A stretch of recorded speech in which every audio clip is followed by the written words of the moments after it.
It's very important for you to know that all of the things that I'm going to say are substantiated with government documents from the United States, budget documents, Air Force reports, and so on. And in the English version, I have 68 endnotes, references.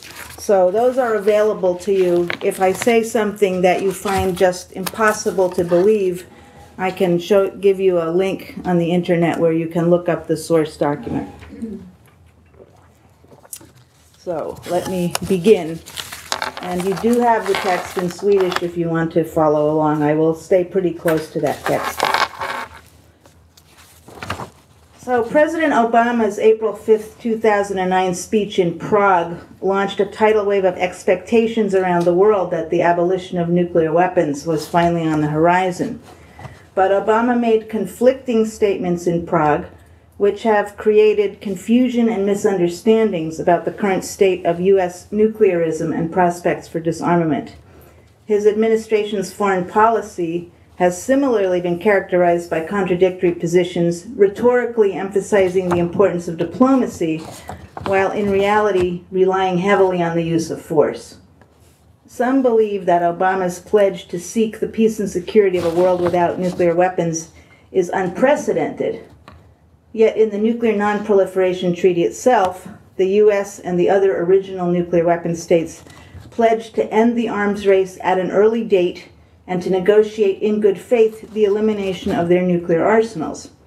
42 years later, and more than 2 decades after the end of the Cold War and the dissolution of the Soviet Union, some 20,000 nuclear weapons remain in the global arsenal, 95% of them possessed by the United States and Russia. And there are disturbing signs that a new Cold War-type nuclear arms race is emerging. This time it will be qualitative rather than quantitative, involving fewer but newer nuclear weapons, still in quantities sufficient to end civilization in short order. At its peak in 1966, it's estimated that the U.S. nuclear arsenal numbered over 32,000 warheads and bombs.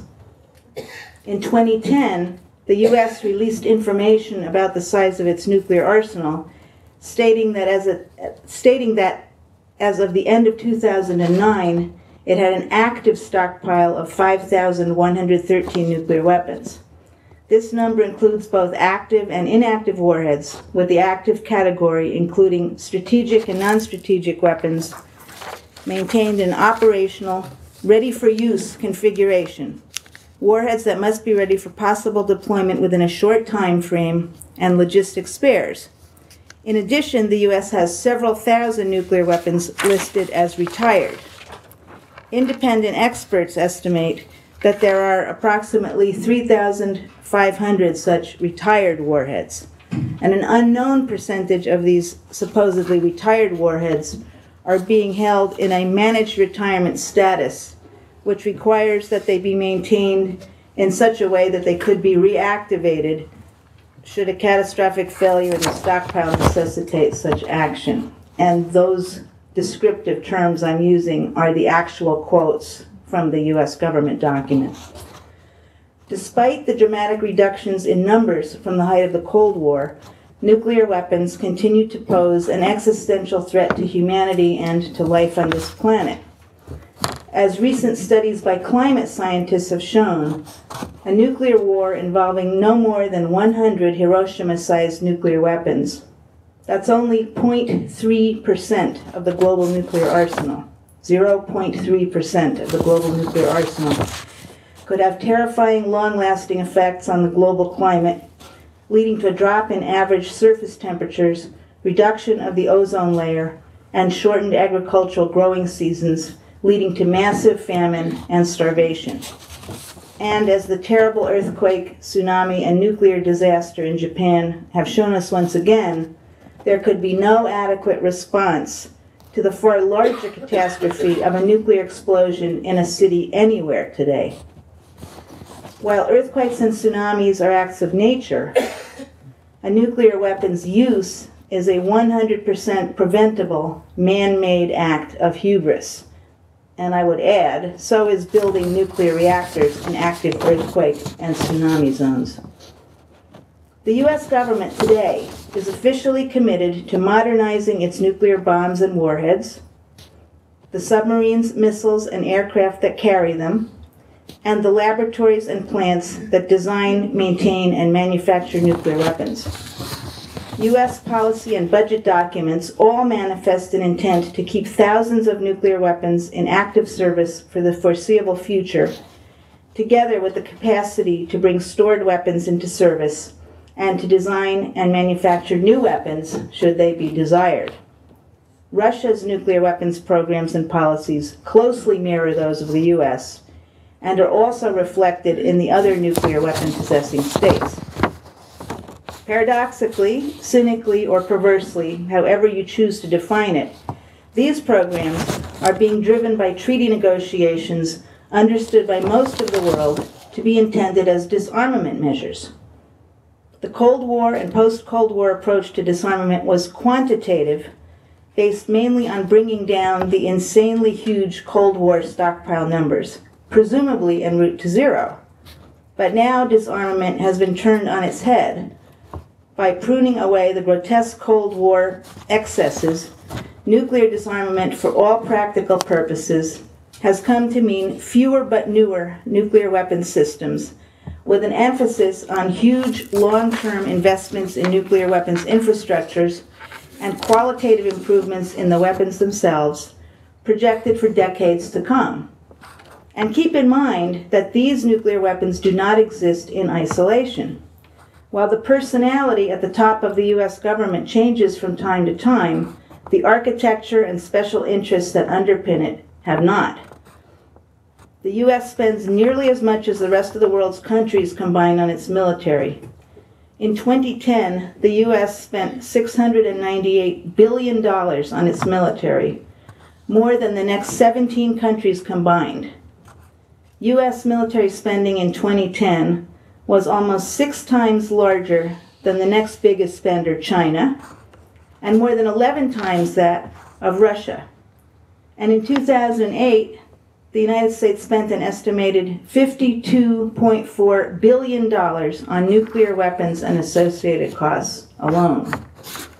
Obama's remarks in Prague notwithstanding, this is what he said when he presented his military budget request for 2010, quote, "Going forward, we will continue to make the investments necessary to strengthen our military and increase our ground forces to defeat the threats of the 21st century."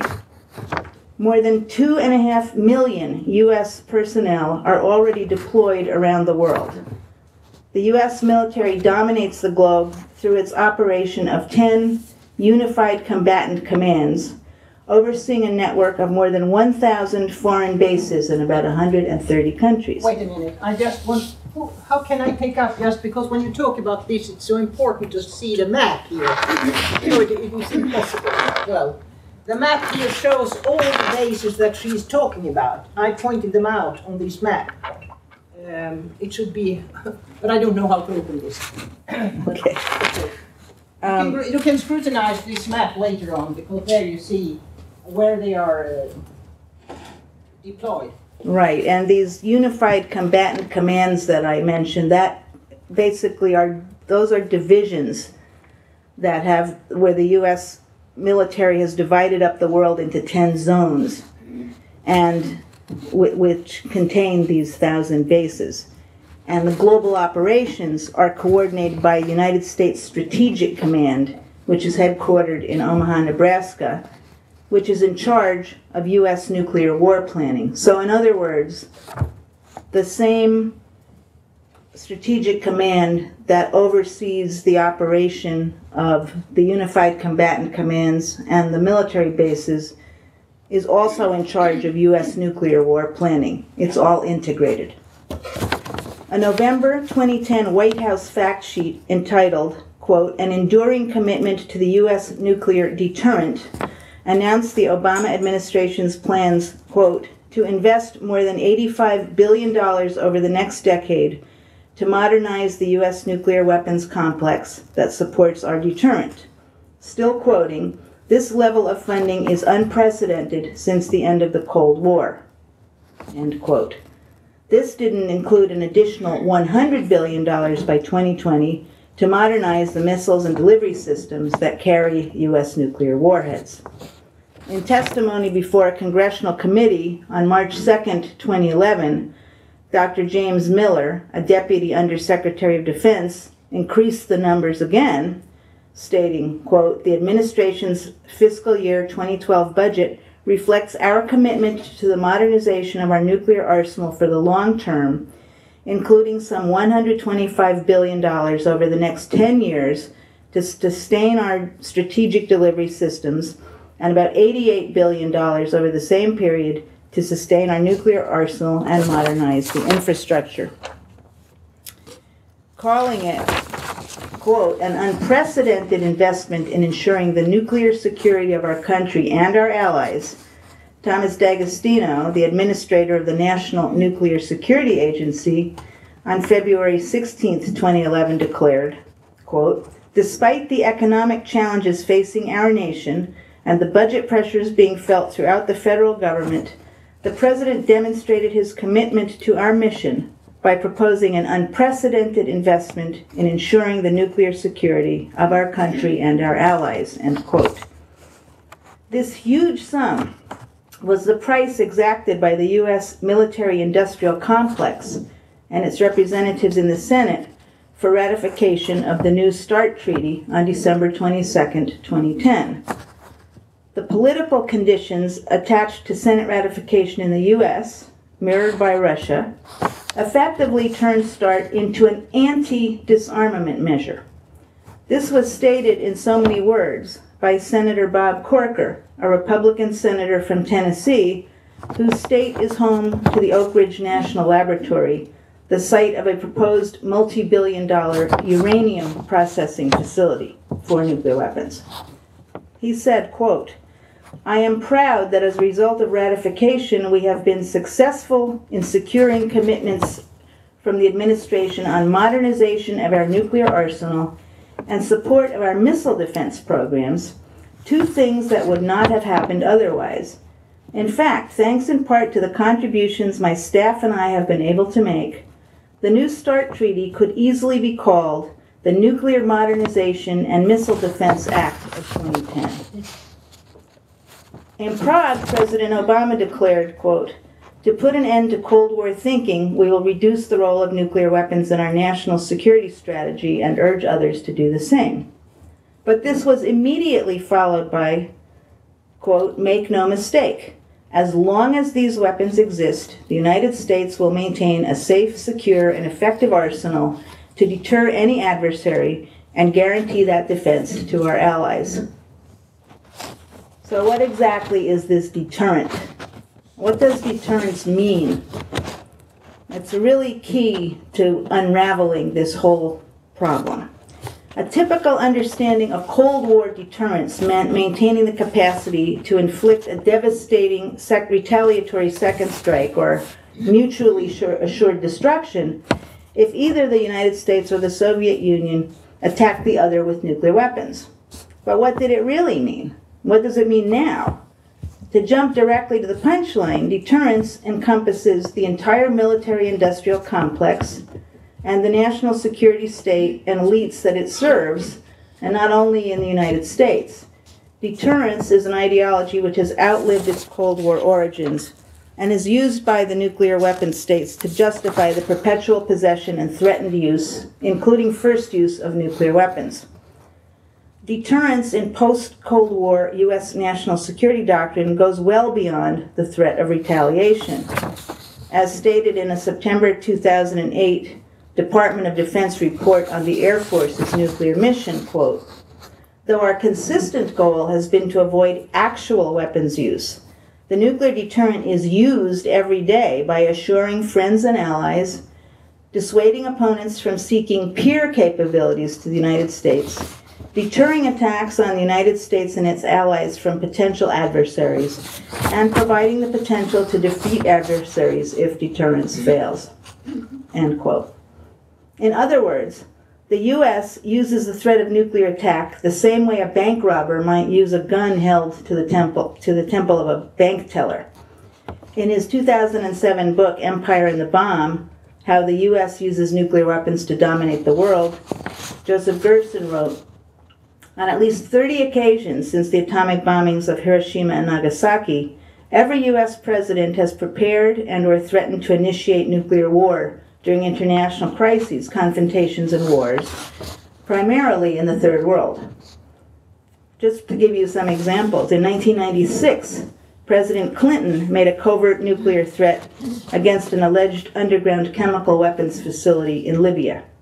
And in 2002, President Bush had contingency plans drawn up for battlefield use of nuclear weapons in Iraq. Here's another description of nuclear deterrence from Strategic Command Vice Admiral Carl Monsey in January 2009. Quote, some argue that the only legitimate role for our nuclear weapons is to deter nuclear weapon use by others against us or our allies. And this is probably their most important role. But the deterrence role of U.S. nuclear forces goes well beyond deterrence of nuclear attack. They cast a long shadow over the decision-making of any adversary attempting attacks on U.S. vital interests or contemplating such attacks. They make it clear that the American president always has an option of last resort, for which the adversary has no effective counter. They pose what's been called the threat that leaves something to chance, the possibility in the mind of the adversary that their actions could result in unintended or uncontrolled escalation. And these are the deterrence dynamics that only nuclear weapons can provide. Indeed, according to the Obama administration's April 2010 Nuclear Posture Review, quote, the United States is not prepared at the present time to adopt a universal policy that the sole purpose of U.S. nuclear weapons is to deter nuclear attack on the United States and our allies and partners, end quote. Though it vaguely commits to, quote, work to establish the conditions under which such a policy could be safely adopted. And the Nuclear Posture Review does not rule out first use. The policy of nuclear deterrence is not passive and it's not benign. According to its proponents, maintaining a credible U.S. deterrent will require a massive new investment in the nuclear weapons infrastructure. In March 2008, General Kevin Chilton, the commander of Strategic Command, told Congress, quote, if the nation is going to maintain a nuclear deterrent, the capabilities that support this deterrent should be second to none.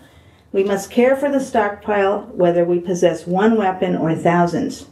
A revitalized infrastructure will facilitate a reduction of the large inventory of weapons we maintain today as a hedge against strategic uncertainty and weapon reliability concerns, and will allow us to sustain our nuclear capability and expertise throughout the 21st century. And I just remind us that we're only in 2012. In November 2009, Chilton predicted the United States will need nuclear weapons 40 years into the future, stating, quote, the president himself has said a world without nuclear weapons will not be reached quickly and perhaps not in his lifetime, and I agree with that. It's not because we couldn't physically cut up every weapon in the world in 40 years. We could. The question is, would it be a safer world if we did? Quoting from Obama's Prague speech, General Chilton said his command must focus on the president's confirmation that as long as nuclear weapons exist, the United States will maintain a safe, secure, and effective arsenal to deter any adversary and to guarantee that defense to our allies.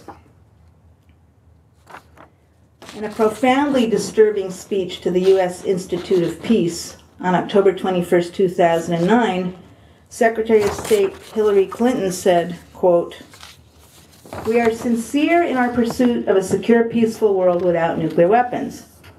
But until we reach the point of the horizon where the last nuclear weapon has been eliminated, we need to reinforce the domestic consensus that America will maintain the nuclear infrastructure needed to sustain a safe and effective deterrent without nuclear testing. So in addition to supporting a robust nuclear complex budget in 2011, we will also support a new stockpile management program that would focus on sustaining capabilities. Citing General Clinton, she added, "This is what the military leaders charged with responsibility for our strategic deterrent need in order to defend our country." And let me pause here and say that this is what Agneta was referring to when she talked about subcritical tests. This stockpile management program is a whole system of laboratory facilities and experimental facilities and supercomputers that functionally replace underground nuclear testing by providing the same data through other means. So although full-scale nuclear testing has stopped underground, it continues in the laboratory. Now there are several pages here which Agneta has not translated, and I just want to mention a couple of points here. In his February 2nd, 2011 message to the Senate on the New START Treaty, President Obama certified his intention to modernize or replace the triad of strategic nuclear weapon systems. That would be bomber airplanes, intercontinental ballistic submarines that are land-launched, and submarines carrying nuclear weapons. And also, he pledged to accelerate the design and engineering and construction of 3 new nuclear weapons production facilities. Excuse me, Jacqueline. Yeah. I think you can take the whole, because this is recorded, isn't it, on the film? So we have it. You can take it. Okay. Yeah. Fine. I don't want to put you guys to sleep. Okay. In his message to the Senate, the President also pledged to continue development and deployment of United States missile defense systems of all types, including the ground-based mid-course interceptors that are so provocative to Russia. And this deal for START ratification reprises and expands on the trade-off brokered by President Bill Clinton in the mid-1990s for Senate ratification of the Comprehensive Test Ban Treaty. In that case, although the Senate failed to ratify the treaty, the so-called Stockpile Stewardship Program was created, and billions of dollars were poured into construction of massive new facilities for simulating nuclear test explosions and training new generations of nuclear weapons scientists. Research and development on new warheads and delivery systems continued, existing weapon types were modified, and the continued power and political influence of the nuclear weapons laboratories, which are, after all, the direct descendants of the Manhattan Project, and the vast array of government agencies, corporations, universities, and organizations within organizations that comprise the nuclear weapons establishment was projected into the future.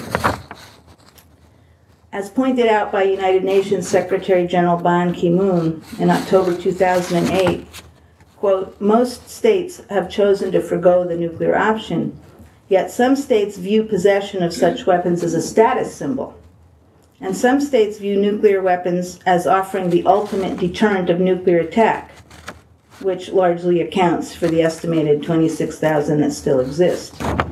Unfortunately, the doctrine of nuclear deterrence has proven to be contagious. This has made nonproliferation more difficult, which in turn raises new risks that nuclear weapons will be used." As Brazilian Ambassador Luiz Felipe de Macedo Soares pointed out in his statement to the Conference on Disarmament, and this was in last year, 2011, "The ideology of deterrence extends to other nuclear-possessing and nuclear-reliant states. Referring to the new strategic concept adopted by NATO in Lisbon on November 19, 2010, he declared, "A most powerful alliance proclaimed its renewed strategic doctrine expressly based on nuclear weapons. It is consequently difficult to grant credibility to any nuclear disarmament intention coming from any member of that alliance."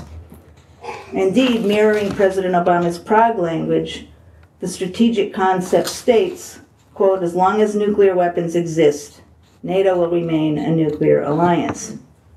And I have to say, to step back from all this technical language, that the argument for nuclear weapons by those who insist they want to keep them and need them boils down to this. It's really unfortunate, but as long as nuclear weapons exist, nuclear weapons will exist.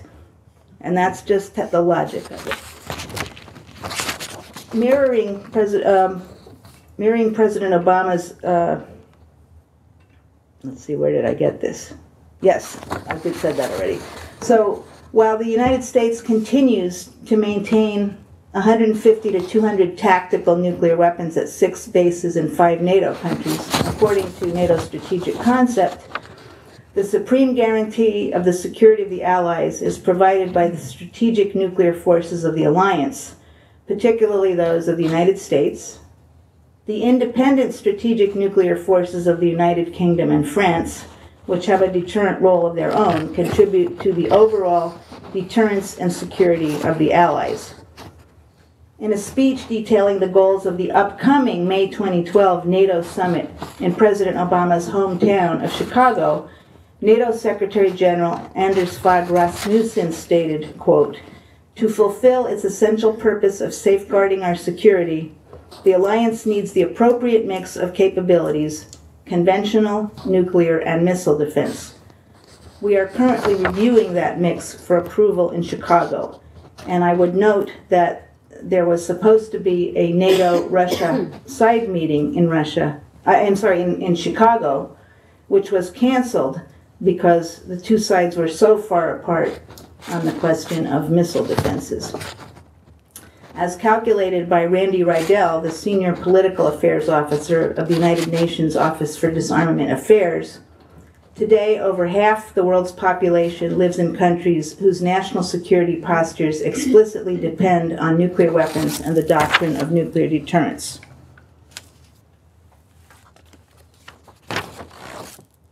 Final ratification of the New START Treaty by the Russian Parliament on January 26, 2011 was subject to its own reciprocal amendments, including grounds for Russia's withdrawal from the treaty and the Russian president's obligation to undertake a program to modernize Russia's strategic nuclear forces.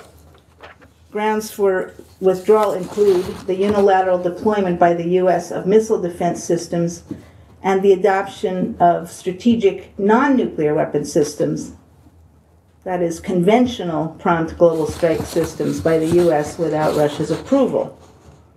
On February 5, 2010, Russia published its new military doctrine, which retains the nuclear first use option, reserving the right to use nuclear weapons not only in response to a nuclear attack or an attack with biological or chemical weapons, but also in response to a conventional attack. The new doctrine places the expansion of NATO's mission and the movement of the military infrastructure of NATO member countries closer to the borders of the Russian Federation at the top of its list of external military dangers to Russia. It also identifies the deployment of strategic missile defense systems, the militarization of outer space, which we're going to hear more about later, and the deployment of precision non-nuclear strategic weapon systems, all of these U.S. priorities associated with START ratification as threats that undermine global security. The main mission assigned to nuclear weapons by the new Russian doctrine is deterrence, defined as the, quote, prevention of nuclear military conflict or any other military conflict. This mission assumes, quote, the maintenance of strategic stability and the nuclear deterrence capability at the level of sufficiency. The notion of sufficiency is defined as ability to inflict predetermined or tailored damage to an aggressor.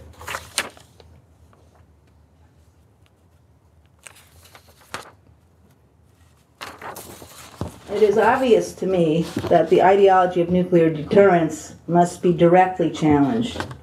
Nuclear weapon-reliant states must no longer be allowed to justify the perpetual modernization and maintenance of terrifying nuclear arsenals and the massive investments in infrastructure to sustain them in terms of deterrence. Nuclear deterrence must be understood for what it is, the threatened use of nuclear weapons. In January 2010, the Four Horsemen, so-called, George Shultz, William Perry, Henry Kissinger, and Sam Nunn, peeled away some of the disarmament rhetoric from their now famous vision of a world free of nuclear weapons.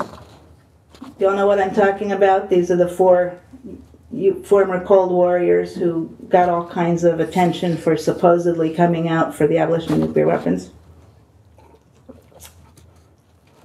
In an op-ed entitled, quote, "How to Protect Our Nuclear Deterrent," which appeared in the Wall Street Journal in January of 2010, they declared, quote, "Maintaining high confidence in our nuclear arsenal is critical as the numbers of these weapons go down.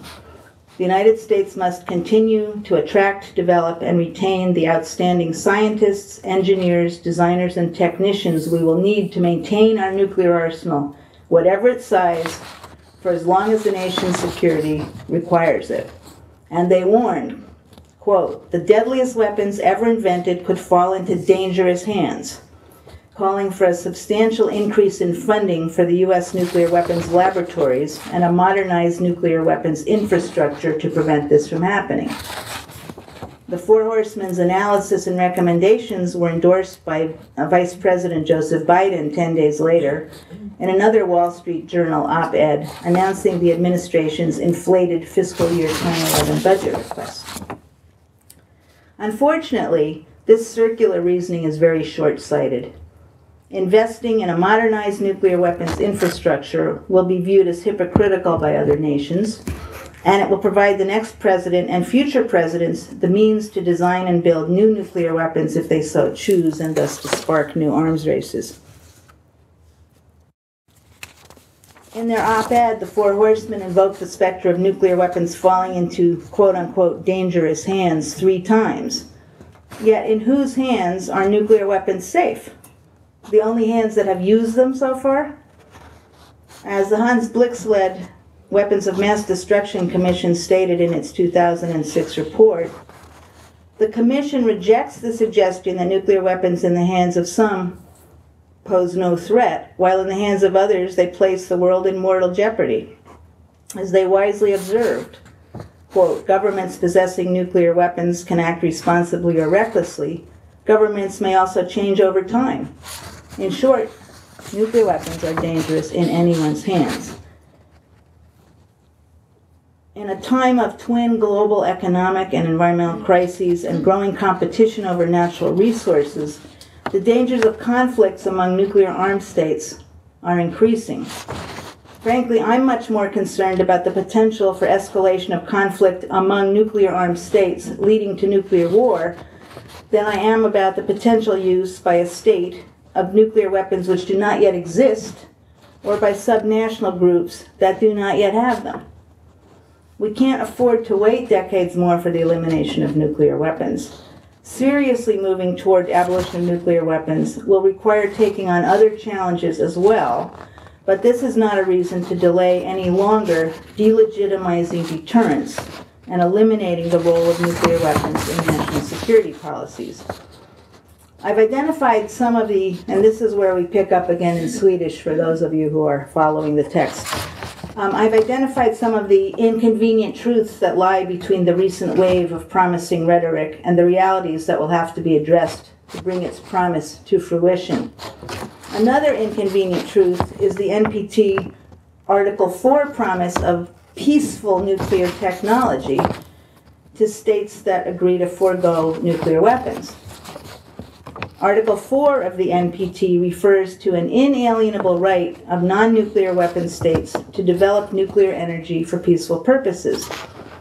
But by allowing for states to build up the capacity and infrastructure, though ostensibly civilian energy and research programs, through ostensibly civilian energy and research programs, to produce nuclear weapons within a brief time period, this presents a major problem for the confident achievement and sustainability of a world free of nuclear weapons.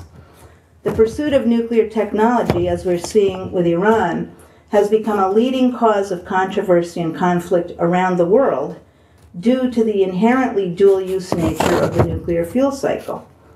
The U.S.-India nuclear deal, approved by the Nuclear Suppliers Group and the U.S. Congress in late 2008, will provide India, a non-NPT party, with nuclear technology and materials that might enable it to further develop its weapons program.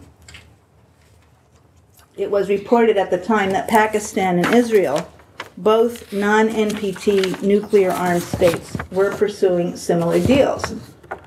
Another U.S. nuclear trade agreement was made with the United Arab Emirates in 2009. Now there is growing controversy in the U.S. Senate over a new Obama administration policy unveiled in January that would relax existing standards by taking a case-by-case approach in deciding whether to demand the strictest non-proliferation measures in trade deals that give non-nuclear weapon states access to U.S. atomic technology and materials. Commitments by nuclear cooperation partners not to enrich uranium or reprocess plutonium on their soil would not necessarily be sought in every negotiation. Prospective new U.S. nuclear sharing deals with Vietnam and Jordan, as well as Saudi Arabia, are currently on the table. Members of the Saudi royal family have reportedly suggested that Saudi Arabia might seek to build or acquire nuclear weapons to counter Israel and Iran. The potential for further inflaming already volatile regions of the world by adding nuclear capacity is obvious. Additional negatives, such as the extreme public health and environmental risks of nuclear energy, as exemplified by the Chernobyl and Fukushima disasters, the intractable problem of disposition of long-lived, high-level radioactive waste, and the huge capital costs of nuclear energy are well known. However, there is another less frequently examined negative dimension. Nuclear power, the most expensive form of centralized energy generation, is an inefficient way to deliver energy to the world's vast underserved populations, particularly those in rural areas. Investing the immense capital needed to construct nuclear plants in decentralized, renewable energy technologies worldwide also would promote further innovation and bring down prices, encouraging their spread.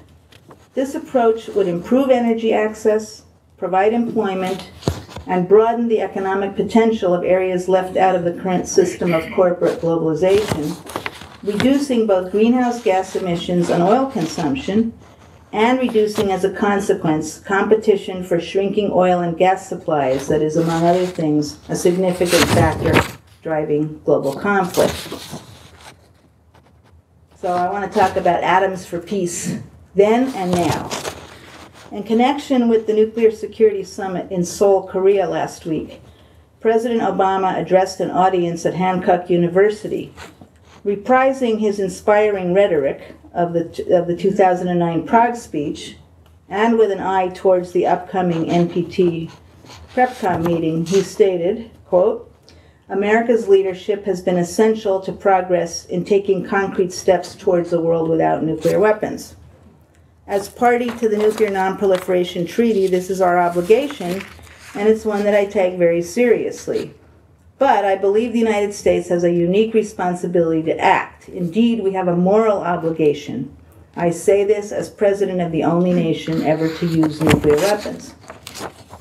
However, just as in the Prague speech, Obama went on to reinforce the U.S. commitment to the doctrine of deterrence and all that it implies. He said, quote, "Even after New START, the United States will have more than 1,500 deployed nuclear weapons and some 5,000 warheads.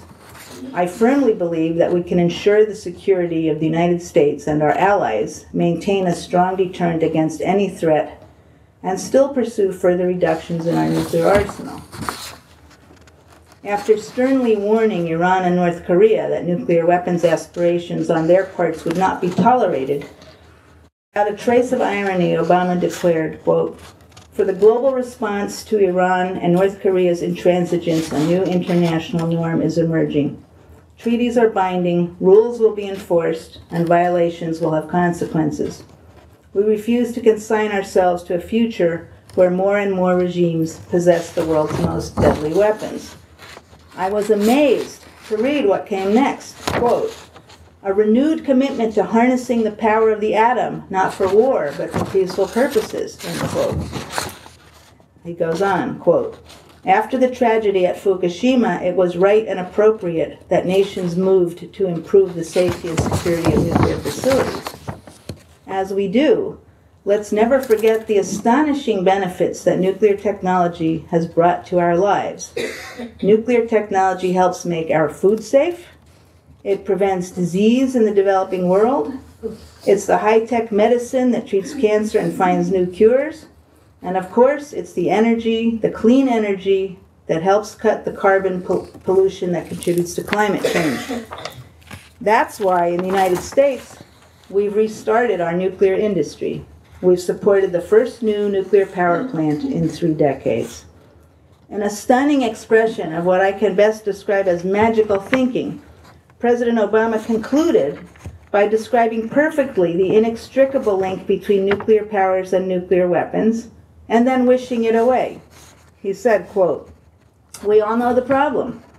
The very process that gives us nuclear energy can also put nations and terrorists within the reach of nuclear weapons. We simply can't go on accumulating huge amounts of the very material, like separated plutonium, that we're trying to keep away from terrorists. And that's why we're creating new fuel banks to help countries realize the energy they seek without increasing the nuclear dangers that we fear. And today, I urge nations to join us in seeking a future where we harness the awesome power of the atom to build and not to destroy. Now, some of you are old enough to probably remember hearing similar kind of rhetoric in the early 1950s. I was struck by the eerie similarities to President Eisenhower's famous Atoms for Peace speech to the United Nations General Assembly in December 1953, nearly 60 years ago.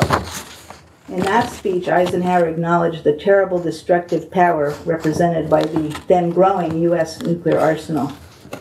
Quote, today, the United States stockpile of atomic weapons,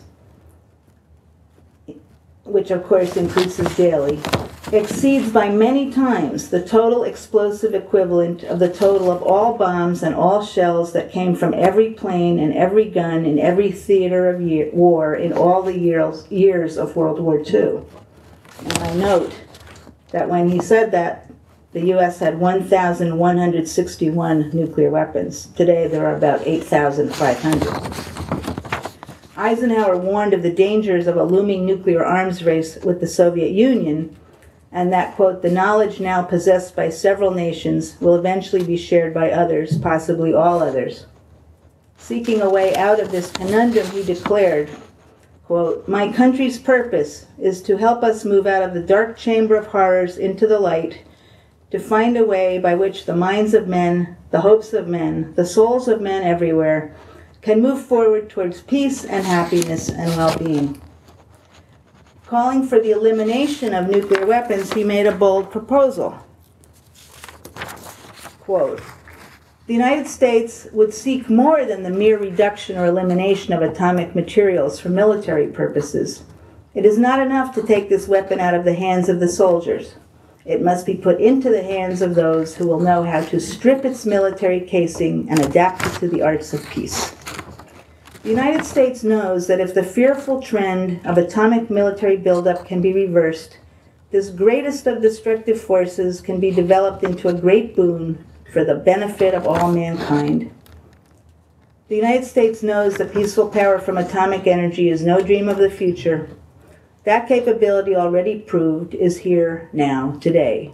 Who can doubt if the entire body of the world's scientists and engineers had adequate amounts of fissionable material with which to test and develop their ideas, that this capability would rapidly be transformed into universal, efficient, and economic usage?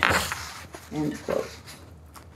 Nuclear weapons and nuclear power are preeminent examples of the irrationality of the whole. Nuclear energy risks destroying society in order to power it. Nuclear weapons risk destroying the people to save the state.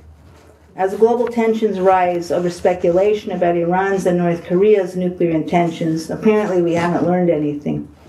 If we are to achieve a world of human and ecological security, I believe we must phase out and move beyond nuclear power as well as fossil fuels.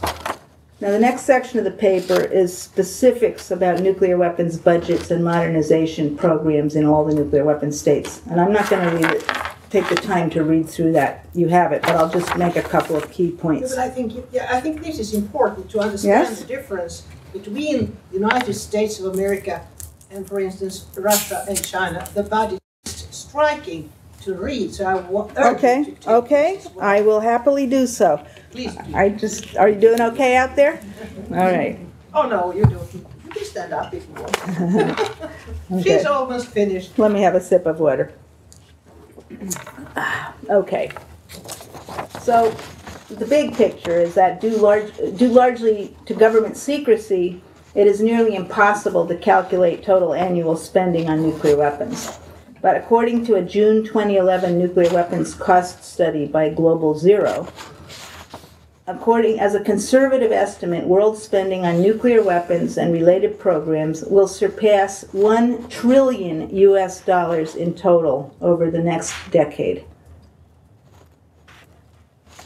The U.S. nuclear weapons design and production complex consists of 8 major facilities.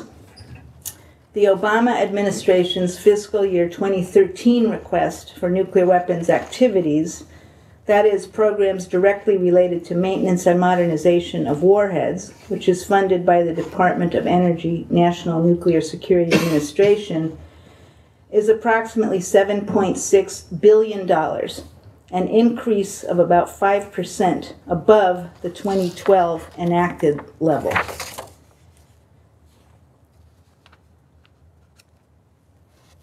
The new plutonium pit facility, which is being designed to manufacture up to 125 plutonium pits a year, pits are the cores of nuclear weapons, has been deferred for 5 years, but proposed funding for the uranium processing facility at Oak Ridge, which I mentioned earlier, to make the uranium secondary components of nuclear weapons, has been increased to $340 million, which is up 112% from last year. The total project cost for that facility is estimated between $4 and $7.5 billion. A third new facility to manufacture non-nuclear components for nuclear weapons, which is under construction in Kansas City, Missouri, is being funded through a controversial private contracting arrangement. This is the first privatized nuclear weapons component facility in the United States. The 2013 budget request also includes funding for so-called life extension programs. Don't you like their language? Wouldn't you like to have some life extension programs? These are rebuilds for 3 warhead types, including the B-61 bomb, which is still deployed at NATO bases in Europe. Yeah, that's why I wanted you to read that. I will. Now, the Department of Energy budget covers only the nuclear warheads. And in addition, in response to the President's commitment to modernize all 3 legs of the strategic triad of nuclear weapons delivery systems, the Department of Defense, which is also called the Pentagon, fiscal year 2013 budget request includes $565 million in funding for a new replacement Trident submarine, though that's been delayed by 2 years, but that's projected to be in operation through 2080. Also, as much as $11.6 million in funding and research for the development of a new intercontinental ballistic missile, approximately $2 million in funding for a new air-launched cruise missile, approximately $292 million, or a total of $6.3 billion from fiscal year 13 to 17 for a new long-range bomber, which they're planning to build 80 to 100 of. And of note, on January 6th of 2011, Defense Secretary Robert Gates announced that the Air Force would begin development of this new nuclear-capable strategic bomber, which can be remotely piloted. So at present, in other words, a nuclear-capable drone. At present, there are no nuclear-capable drones in the U.S. arsenal. Despite President Obama's recent statement in Seoul that in his nuclear posture review, I made it clear that the United States will not develop new nuclear warheads, and we will continue not to pursue new military missions for nuclear weapons. The projected development of the B-61-12 bomb with enhanced targeting capabilities to be carried by a new aircraft, the F-35 with stealth capabilities, illustrates qualitative modernization arising from replacement of existing systems and warheads. And that's the one that will be deployed at the NATO bases in Europe. Similarly, life extension of the W-76 submarine-based warhead added to its capability to hit hard targets. Now, this is the, let's see, what's the total number? Over $200 billion projected for U.S. nuclear weapons programs through 2020. But that was just for this year. Yeah. Russia will spend an estimated $70 billion during that same period in core costs on new strategic arms. This includes new strategic submarines, silo and mobile land-based rockets, warhead production and maintenance, and supporting command and control systems, not including maintaining Russia's thousands of tactical nuclear weapons and delivery vehicles. China's nuclear weapons budget is very difficult to discern, but as part of an ambitious military modernization program in the next decade, China is planning to produce 5 new strategic submarines and a fleet of long-range land-based rockets, while increasing its arsenal from 190 weapons today to upwards of 250 to 300. In France, in 2010, France deployed its 4th and final Triomphant-class ballistic missile submarine. These are being equipped with an M51 ballistic missile, nuclear missile, which have significantly greater range and yield capability than the existing M45 missiles. So in other words, another qualitative upgrade. France is also modernizing its air-based nuclear component. France's nuclear budget is not public. But France is working closely with the United Kingdom's nuclear stockpile maintenance using laboratory-based experiments and computer simulations similar to the program in the United States. And the UK will decide by 2016 whether to replace its 4 Trident nuclear submarines at a cost of up to $40 billion by the time the first submarines enter service in 2028. That doesn't include missiles or operating costs. So in other words, again, very long-range planning horizons for these big industrial operations that have a momentum of their own. India and Pakistan do not officially release their weapons budgets, but those 2 countries are engaged in a frightening new arms race to increase the size of their nuclear arsenals and to develop new types of delivery systems. North Korea has conducted 2 nuclear tests, produced enough plutonium for up to 12 atom bombs, and is developing infrastructure to enrich uranium for nuclear bombs. This secretive nuclear weapon state does not yet have long-range missile delivery systems, but has undertaken a program to develop this capability. Finally, Israel. We must always mention Israel when we're talking about nuclear weapon states. Their nuclear weapons program is completely secret, but reportedly is focused on acquiring a fleet of 5 to 6 submarines capable of firing nuclear-armed cruise missiles at an estimated cost of $1 billion each. And Regina just told me that Germany is preparing to sell Israel a new submarine for this purpose. Israel also possesses aircraft and land-based ballistic missiles capable of delivering its nuclear arsenal, whose size was estimated by the U.S. Pentagon to be about 80 weapons. Modest projected increases through 2020. So, let me give you a couple of stories about blatant nuclear hypocrisy, double standards, and dual use.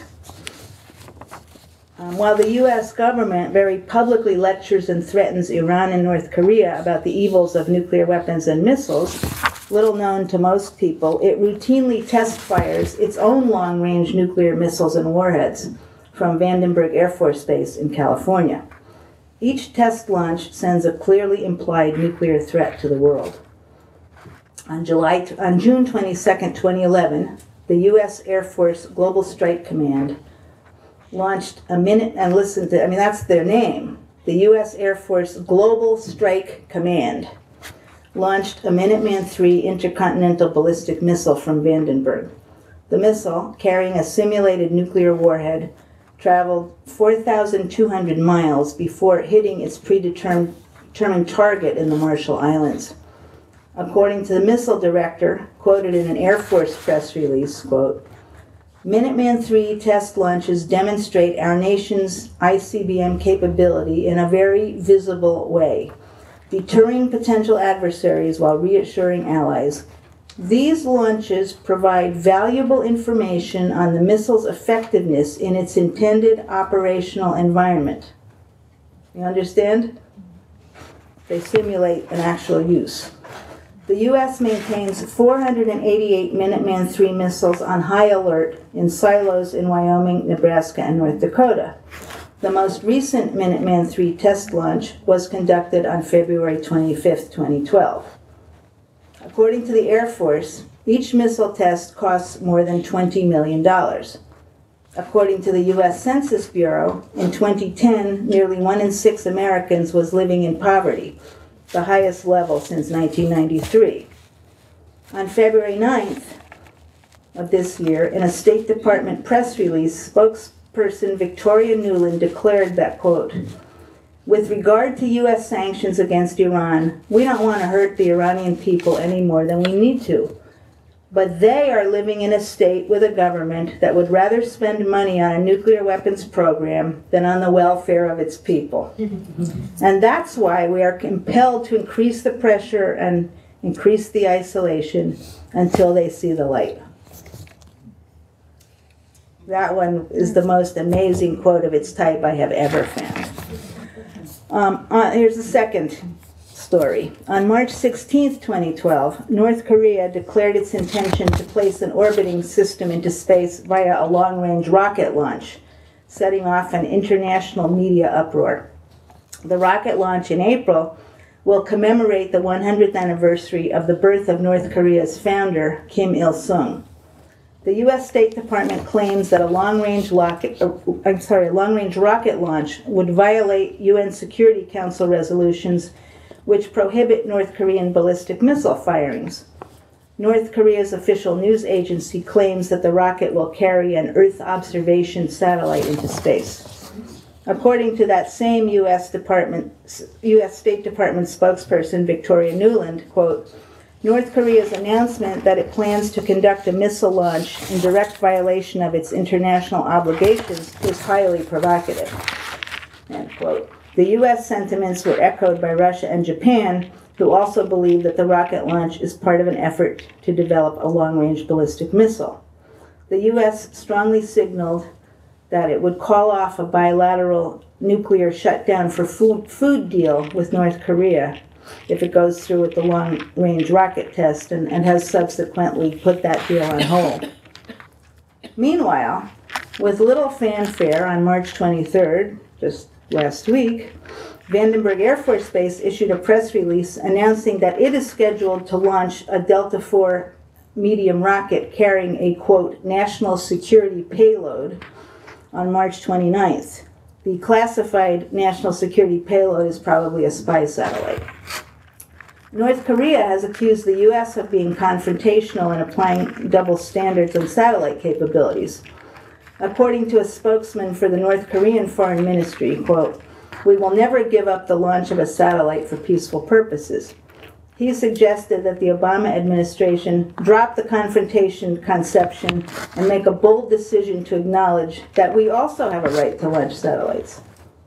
According to International Crisis Group expert Daniel Pinkerton, rockets for lifting satellites into space are, quote, inherently dual-use technology. If you can launch a satellite, you can deliver a warhead at long range. These examples illustrate what Alva Myrdal, Swedish Minister of Disarmament and winner of the 1982 Nobel Peace Prize, called The Game of Disarmament in her book of the same name. In The Game of Disarmament, Alva Myrdal asks, quote, How can we let the nationalistic security needs as defined and exaggerated by military and other vested interests misguide our societies? How can we allow secretiveness and falsifications of reality to motivate the continued arms race with all the dangers and burdens thereof? The common man should demand honest accountability of the policymakers. He has the right to question their ethics. To delegitimize nuclear deterrence as a step towards abolishing nuclear weapons, our task is to change the discourse from the bottom up. And when it comes right down to it, I believe this is the only thing we can do, but it could not be more important. Changing the discourse will require the courage not only to speak truth to power, as Alva Myrdal suggests, but also to speak truth to each other, which is what Agneta was modeling at the beginning of this meeting. And let me close with an example in my experience. Last year, I was asked to sign onto a letter initiated by nuclear weapons abolitionists calling on members of the Russian State Duma and the U.S. Congress to increase decision-making time for strategic nuclear weapons. This is popularly called de-alerting. I read the letter carefully, and I was horrified when I encountered the following argument, quote, "A recent article in the prestigious journal Foreign Affairs shows convincingly that de-alerted nuclear forces would still be able to inflict crippling and unacceptable retaliatory strikes against an opponent that struck first. So-called deterrence would therefore not be compromised by increasing decision-making time and strategic stability by de-alerting," end quote. This was the letter advocating de-alerting. I was compelled to write to the authors and initial signers of the letter, including some good friends and colleagues. This is what I wrote. "Dear friends, I'm sorry, but I cannot sign on to any letter supporting de-alerting which relies on the argument above. While seemingly practical on the surface, this is the argument of militaristic national security states and their elites. It should not be our argument. Deterrence is an ideology which has been used to justify perpetual possession and threatened use of nuclear weapons. I believe that deterrence must be thoroughly discredited and denied any form of legitimacy if we are to make any real progress toward the eventual elimination of nuclear weapons. If you believe the facts stated in the previous paragraph of your letter, quote, the use by miscalculation or malfunction of even a small fraction of the U.S. or Russian strategic arsenals would terminate not just civilization, but would threaten the elimination of most humans and many other complex forms of life, end quote, why would any humanitarian, environmentalist, or nuclear abolitionist support the idea of nuclear retaliation? I believe that our job is to debunk this bizarre and abhorrent concept and develop and promote an alternative view of universal and sustainable security based on meeting human needs and protecting the environment. This is a view that has the potential to attract the broad international public support needed to create the political will to counter the reliance by states on overwhelming military, including nuclear weapons, threats. Several signers wrote back expressing their appreciation to me for pointing out the contradictions in the letter and asking for it to be changed. A few others argued that these are the kinds of arguments we need to make to convince the generals. In the end, the offensive paragraph was removed and replaced with the language of abolition, which could not be interpreted as condoning deterrence in any way. I believe that we will never convince the generals by trying to make arguments on their terms. We need to change the paradigm. We need to change the discourse by creating and sticking to our own narrative, no matter who we're talking to. In order to mobilize public opinion, I believe that we need to move from the irrational fear-based ideology of deterrence to the rational fear of an eventual nuclear weapon use, whether by accident or design, by a nuclear weapons state that places the threatened use of nuclear weapons at the core of its national security policy.